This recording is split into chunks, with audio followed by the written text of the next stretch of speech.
Hello everyone, my name is Ryan Miner and I'm with Harper Turf Equipment, and today we're here to talk about our ATM72 LC. ATM is all-terrain mower, 72 is our width of cut, LC is liquid cooled. You may have previously seen these units running underneath the Dewey's name.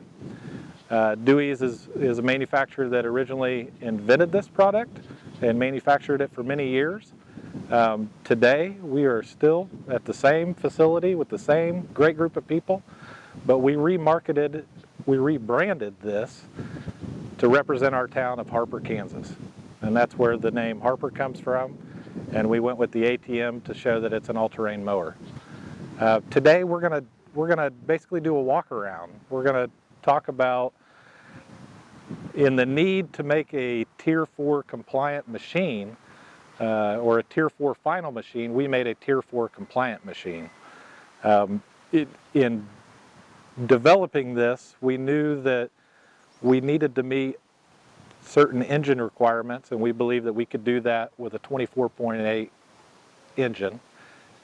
But in that process, we wanted to simplify some things, potentially for our operators and for the mechanics out there that are going to work on it too. Part of simplifying this unit is going with a 24.8 horsepower Kubota engine, an engine that's widely used throughout many markets. The ability to stay under the 25 horsepower keeps us away from regen and using DEF fluid, which is a huge lifesaver in being complex and longevity of the engine lasting. Another quick simplified change is our 2 foot pedal design.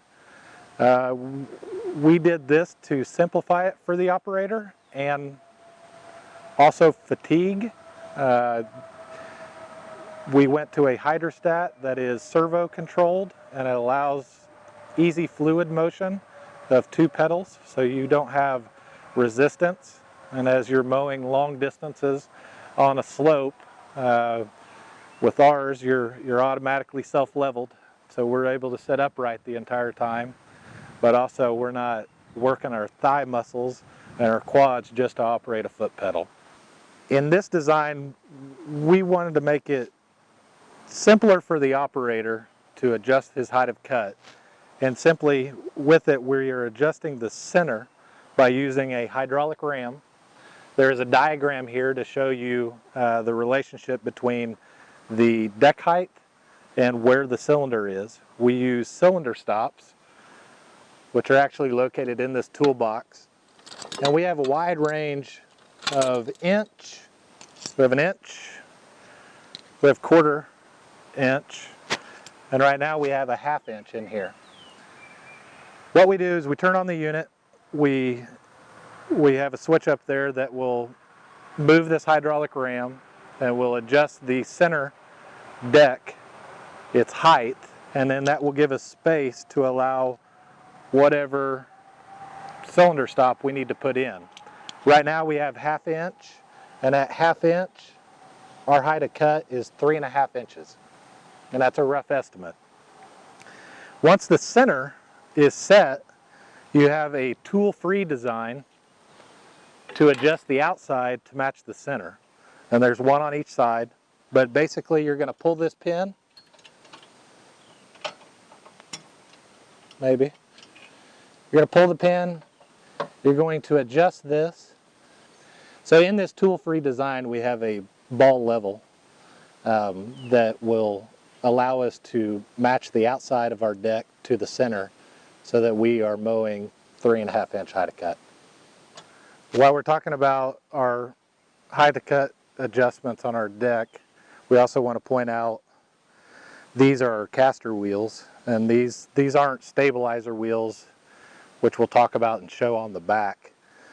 These wheels are simply used as bumper wheels or scalping wheels. They should be set basically at the height of the ground once your deck height is set, so that when you traverse a hill and you run into any types of slopes or bumps on it, you're not going to scalp the ground.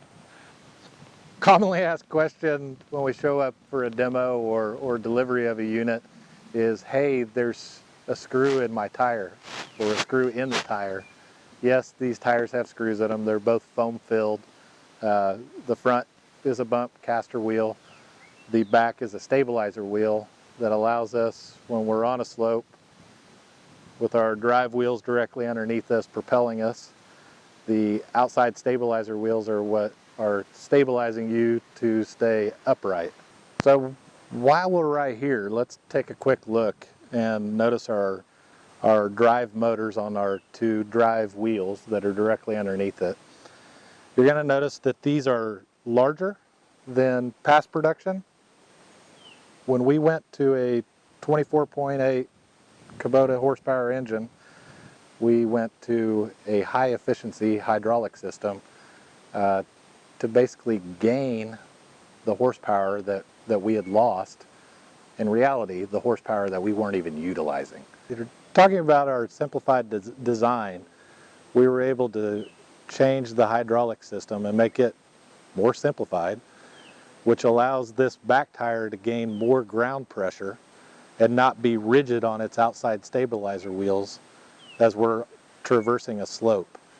Basically what it's doing is, instead of your outside wheels stabilizer wheels staying stiff, it allows that center wheel to follow the terrain easier, so you don't get stuck in unusual holes. All of the hydraulic valves are directly underneath this seat. The hydraulic tank, for guys that have run these motors before, you knew that this was the fuel tank. It no longer is. It's the hydraulic tank. And that solves a couple big problems in hoses going back to tank. From the valve back to the tank, from the motor back to the tank. It allows us to keep all that within a distance. In simplifying our design process, we went to an electronic leveling system. No more mercury switches, no more user adjustment. It is adjustment free. Thanks for watching this video on our walk around of our Tier 4 compliant ATM72. Pay attention for our next video. We'll take this thing and start to mow some slips with it.